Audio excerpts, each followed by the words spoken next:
नमस्कार, मैं अभय कुमार मिश्रा पटना बिहार से। आज हम अपने प्रिय दर्शकों को सुनाएंगे गरुड़ पुराण के प्रथम प्रथम अध्याय, यानी गरुड़ पुराण जो है उसके पहले अध्याय में क्या क्या है, इसी के बारे में गरुड़ पुराण का पहला अध्याय जो है हम सुनाने जा रहे हैं। तो एक समय सौनकादि 88,000 ऋषि विष्णु क्षेत्र में नैमिषारण्य में स्वर्ग की प्राप्ति के लिए 1000 वर्ष वाले सत्र नामक यज्ञ करने लगे। एक समय मुनियों ने प्रातः काल में हवन करके दानादि से युक्त होकर के सिंहासन पर बैठे हुए सूत जी से आदर पूर्वक ऋषि सब पूछे। ऋषियों ने कहा कि हे सूत जी, सुख को देने वाला आपने अनेक उपाय को हम लोगों से आप बताए, देवलोक के बारे में सुनाए, ब्रह्मांड के बारे में सुनाए, कहाँ क्या है सो बताए, क्या करने से क्या होता है, फल की प्राप्ति होती है सो आपने हम लोगों से बताया। अब भय को देने वाले यम मार्ग, यमलोक मार्ग, यमराज के रास्ते को, मार्ग को हम लोग सुनने की इच्छा करते हैं। जैसे संसार के दुख, उससे उत्पन्न हुए कलेशों का नाश जो है करने में जीव इहलोक और परलोक में किस प्रकार दुखादिक भोगते हैं, यानी अधर्मी पुरुष जो हैं, पापी पुरुष जो हैं, इस लोक में और मरने के बाद क्या क्या दुख भोगते हैं, वह हम लोगों की सुनने की इच्छा है। आप कृपा करके अधर्मी, पापी, अभिचारी इत्यादि के बारे में आप बताएं। सूत जी ने कहा कि हे ऋषियों सुनो, यमलोक का मार्ग बहुत कठिन है, परंतु पुण्यवान पुरुषों को सुख देने वाला है। अच्छे लोगों को, विचारशील लोगों को यम मार्ग जो है बहुत सुख देने वाला है, और पापी पुरुषों को बहुत दुख देने वाला है। जो दुष्ट हैं, दुराचारी हैं, अधर्मी हैं, छल कपट प्रपंची हैं, उनके लिए यमलोक का मार्ग जो है बहुत दुख देने वाला है। गरुड़ ने कहा कि इस कथा का विस्तार भगवान से गरुड़ जी पूछे थे। श्री विष्णु जी ने जिस प्रकार गरुड़ जी से कहा, उसी प्रकार तुम्हारे संदेह को दूर करने के लिए मैं कहूँगा। गरुड़ भगवान ऐसे ही प्रश्न एक बार जा करके भगवान विष्णु से पूछे, और भगवान विष्णु ने गरुड़ जी को बताया था, उसी को मैं कहूँगा। एक समय वैकुंठ में भगवान आनंद से विराजमान थे। उस समय गरुड़ जी ने विनयुक्त होकर के पूछा भगवान विष्णु से। गरुड़ जी बोले कि हे देव, अनेक मार्गों से भक्ति मार्ग आपने मुझसे कहा, और भक्तजनों की उत्तम गति भी आप कही। इस समय भयंकर यमलोक मार्ग की सुनने की इच्छा करता हूँ। आपकी भक्ति से विमुख पुरुषों का यमलोक में जाना मैंने सुना है। गरुड़ जी कहते हैं कि आपके भक्ति से जो विमुख हैं, दुराचारी हैं, जो आपका नाम नहीं ले रहे हैं, उनके बारे में मैं सुनना चाहता हूँ। भगवान बोले कि आपका नाम अति सुगम है,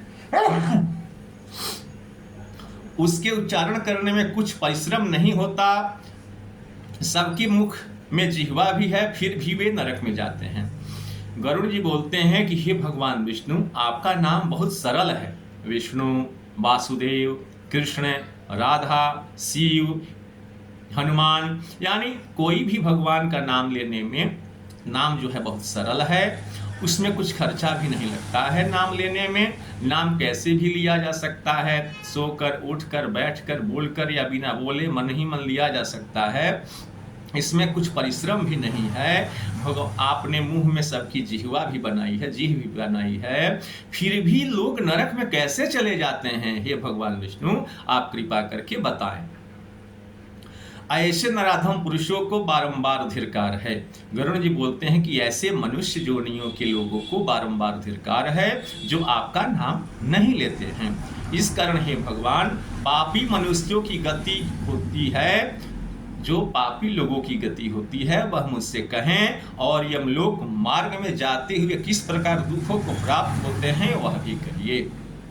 श्री भगवान बोले कि हे पक्षींद्र, जिनके सुनते ही भय उत्पन्न हो जाता है, डर उत्पन्न हो जाता है, ऐसे यमलोक मार्ग को मैं कहता हूं जिस मार्ग से पापी मनुष्य नरक में जाते हैं।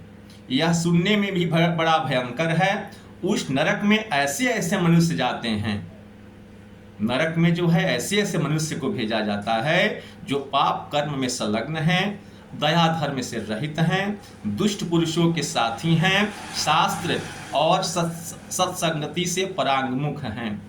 हम बड़े हैं, हमसे बड़ा कोई नहीं है, ऐसा अभिमानी घमंडी पुरुष जो है किसी को प्रणाम भी नहीं करते हैं, किसी बड़े बुजुर्ग से आशीर्वाद नहीं लेते हैं, जो भगवान को नहीं मानते हैं और धन के मद में चूर होकर के, पैसे के घमंड में चूर होकर के असुरी संपदा को प्राप्त होते हैं और देवी संपदा से वर्जित होते हैं, चित्त के चलने मात्र से विकसित होते हैं, मोह जाल से आच्छादित होते हैं और काम भोग में संलग्न रहते हैं। दूसरों की बुराई करना, निंदा करना, देख करके जलना, ऐसे प्राणी असूची नामक नरक में भेजे जाते हैं। जो पुरुष ज्ञानशील है वह परम गति को प्राप्त होते हैं। जो प्राणी पाप कर्म में प्रवृत्त है वे तो दुख से यम यातना को भोगते हैं। पापी प्राणी को जैसे इस संसार में दुख होता है उसको सुनो, वे मृत्यु को प्राप्त हो जैसे यमलोक को जाते हैं उसे सुनो। सुकृत या दुष्कृत भोग कर अर्जित कर्म के योग बल से व्यक्ति जब बूढ़ा होता है तो उस समय व्याधि उत्पन्न होती है। व्याधि यानी मानसिक पीड़ा, आधि यानी शारीरिक पीड़ा। दोनों पीड़ा युक्त हो जाने पर सर्प के समान अचानक काल जो है आकर के घेर लेते हैं।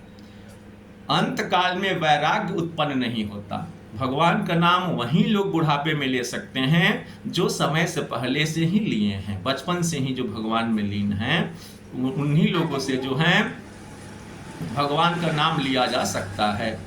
और वे पुत्रादि पालन करने लगे और नेत्रों से दिखता नहीं, जीवन में कभी भगवान का नाम लिए नहीं, अंत समय में आंख से दिखाई नहीं देता, कान से सुनाई नहीं देता, दांत गिर गए, ऐसी अवस्था में मरणोन्मुख हुआ।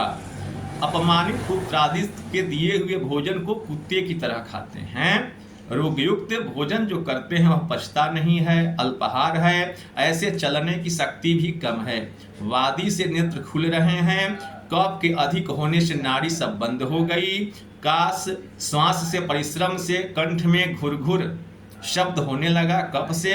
उस चिंता से बंधुगण चारों तरफ उपस्थित होते हैं, यानी मरने वाले के आसपास उनके घर वाले, रिश्तेदार, अगल बगल वाले उपस्थित हो जाते हैं। उसके मध्य में पापी सोते हैं, मरने वाले जो हैं उनके बीच में सोए रहते हैं।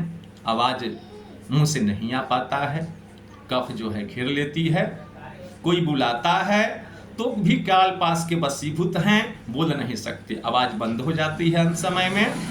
या जीवन प्रत्न कुटुंब के भरण पोषण में आसक्त चित और अति जितेंद्रिय ऐसा पुरुष मरण समय की वेदना से मूर्छित हो बंधुजन के रुदन करते मृत्यु को प्राप्त होते हैं। समझ में आता है कि ये लोग हमारे लिए रो रहे हैं, लेकिन आदमी बोल नहीं सकता है और मोह माया के जाल में जो जीवन भर रहा, इससे अंदर अंदर वह भी रोते हुए मृत्यु को प्राप्त हो जाता है।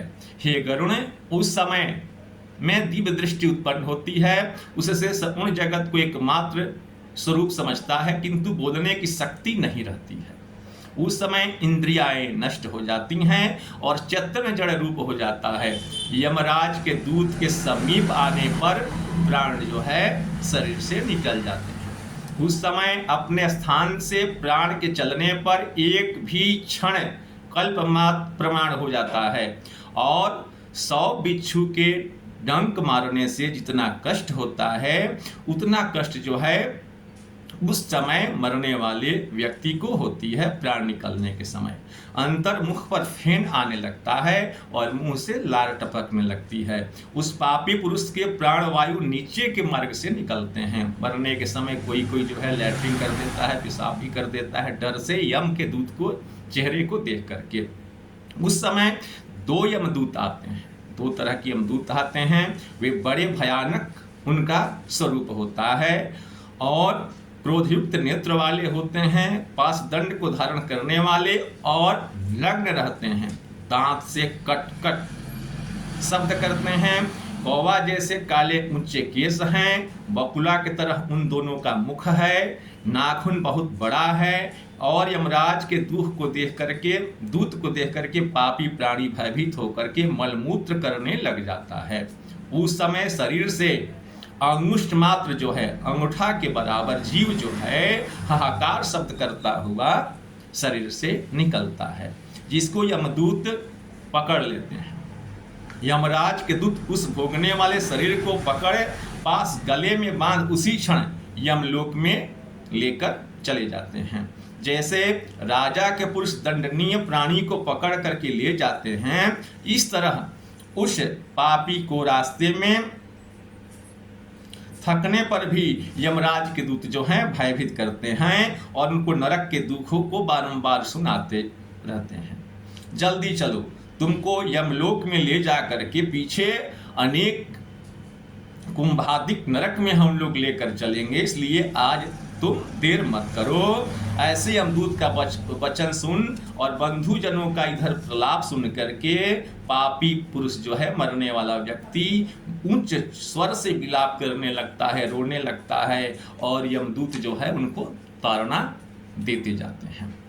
यमदूत की तर्जना से हृदय भेदन हुआ है और कंपन से मार्ग में चलते कुत्तों के काटने से दुखी हो अपने किए हुए पापों को याद करते हुए चलते हैं। जो पहले जीवन में वे लोग किए हैं वे याद करते हुए चलते हैं और भूख प्यास से व्याप्त तथा दावानल पवन भी ताप्यमान है और भरे भूजे जैसे गर्म बालू जहाँ बिछी है, इस कारण से चल नहीं सकते, उस पर भी पीठ पर चाबुक की मार से वे लोग चलते हैं और विश्राम के जल स्थान जो है रास्ते में कहीं नहीं है। जगह जगह श्रांत होकर के गिर भी जाते हैं, मूर्छा आ जाती है, फिर उठ करके खड़ा होता है। इस तरह पापी को अंधकार रूप मार्ग से यमलोक में ले जाया जाता है। यमलोक यहाँ से 99,000 योजन अलग है। वहाँ पापी मनुष्य को 2-3 मुहूर्त में ले जाया जाता है। तदंतर यमदूत उनको भयानक नरक यातना दिलाते हैं। इससे वहां प्राणी यम तथा यम की यातना देख करके मुहूर्त मात्र भी यमराज की आज्ञा से यमदूत तो द्वारा आकाश मार्ग से पुनः अपने घर को आता है। घर में आकर स्वशरीर में पुनः प्रवेश करने की इच्छा करता है कि जो हमारा शरीर पड़ा है उसमें हम फिर चले जाएं, परंतु यमदूत के पास बंधन से क्षुधा तृष्णा आदि से दुखित हो रोता है, चिल्लाता है और पुत्रादिक जो पिंड और अंत समय में दान देते हैं उससे भी पापी प्राणी की तृप्ति नहीं होती है। पिंडदान से पापी पुरुषों का दान श्राद्ध जलांजलि द्वारा तृप्ति नहीं होती है। इस कारण भूख से युक्त होकर के प्राणी यमलोक को जाता है। तदंतर जो पुत्रादि पिंडदान नहीं देते हैं वे तो मर के प्रेत रूप होते हैं और कल्प पर्यंत निर्जन वन में दुखी होकर के भ्रमण करते हैं। कल्प कोटि समय बीतने पर भी कर्म को भोगना ही पड़ता है। जैसा आप कर्म करेंगे, आज आए, 5 साल के बाद आए, 10 साल के बाद आए, 20 साल के बाद आए, 50 साल के बाद आए, अगले जन्म में आए, वो तो आना है, उसको कोई काट नहीं सकता क्योंकि कर्म जो है सबसे बलवान चीज है। प्राणी नरक यातना बिना भोगे मनुष्य शरीर को नहीं पाता है। बिना नरक में गए हुए प्राणी जो है मनुष्य जन्म में नहीं आता है। इस कारण 10 दिन पिंडदान जो है अवश्य करना चाहिए। उस पिंडदान के प्रतिदिन 4 भाग होते हैं। उसमें 2 भाग तो पंच महाभूत देह के पुष्टि देने वाले, तृतीय भाग यमदूत का है और चतुर्थ भाग प्रेत भक्षण करता है। 9 दिन पिंड देने से प्रेत का शरीर बनता है। 10वें दिन पिंडदान देने से उस शरीर को चलने की शक्ति उत्पन्न होती है। हे गरुण, शरीर के दग्ध हो जाने के बाद, जल जाने के बाद पिंड से हस्त प्रमाण का शरीर जो है 1 हाथ के बराबर शरीर उत्पन्न होता है। इसलिए वह मार्ग में शुभाशुभ फल को भोगते हुए जाता है। प्रथम दिन पिंडदान से मूर्धा, द्वितीय दिन से ग्रीवा, और स्कंध, तृतीय दिन से हृदय, चतुर्थ दिन पिंड से पृष्ठभाग, पंचम दिन से नाभि, षष्ठ और सप्तम दिन से कटी और गुह, आठवें दिन उरुनवे और 10वें दिन क्षुधा तृषा आदि उत्पन्न जो है होती है। ऐसे पिंड देह को धारण कर भूख प्यास युक्त प्रेत एकादशाह और द्वादशाह में दिया हुआ भोजन जो है करता है। यमदूतों द्वारा 13वें दिन प्रेत जैसा पकड़ा मरकट अकेला जाता है, बंदर जैसे अकेला जाता है, वैसे ही वह भूख प्यास यमलोक को अकेला ही जाता है। यमलोक के मार्ग का प्रमाण हे गरुण, वैतरणी नदी को छोड़ करके 86,000 योजन है।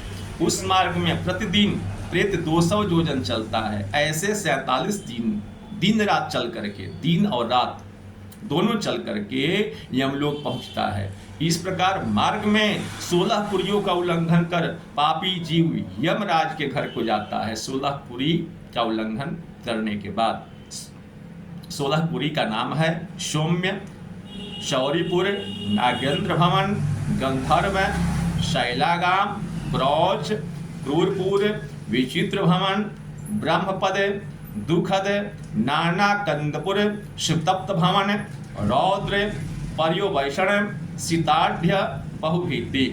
इन पुरियों के उल्लंघन करने के बाद आगे यमराज पुरी पड़ती है। पापी प्राणी यम पास में बंधे हुए मार्ग में हाहाकार से रोते हुए अपने घर को छोड़ करके यमराजपुरी को जाते हैं।